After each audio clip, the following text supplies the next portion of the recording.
یہ خصلت کتے میں پائی جاتی ہے کہ وہ اپنی گلی میں کسی دوسرے کتے کو برداشت نہیں کرتا. انگریز کتے سے بڑی محبت کرتے ہیں نا کہ اس میں اتنی وفا ہے، یہ مالک کے سامنے ایسے بچھ جاتا ہے، دم ہلاتا ہے اور پل جاتا ہے، بہت اچھا ذہین ہوتا ہے، شکار سکھا دو شکار سیکھ جائے گا. پھر بھی اسلام نے کتا پالنا بلا ضرورت سے تو جائز ہے، اور کتے کے ساتھ اتنا فری ہونے کی اجازت کیوں نہیں دی؟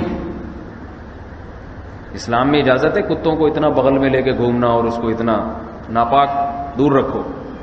کام لو اس سے، چوکیداری کا کام ہے.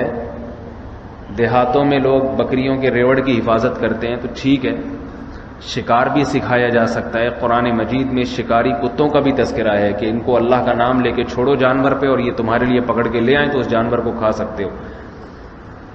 کام لینے کے لیے بنایا، دوستی یاری کے لیے نہیں بنایا.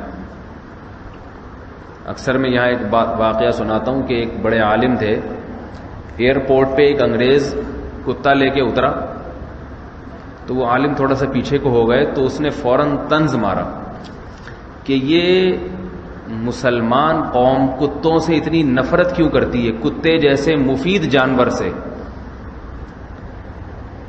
مسلمان قوم کتے جیسے مفید جانور سے اتنی نفرت کیوں کرتی ہے؟ تو ان عالم نے کہا کہ ہم کتوں سے، کتے جیسے مفید جانور سے کام لیتے ہیں. مفید ہے نا، فائدے کی چیز ہے تو فائدے اٹھاتے ہیں.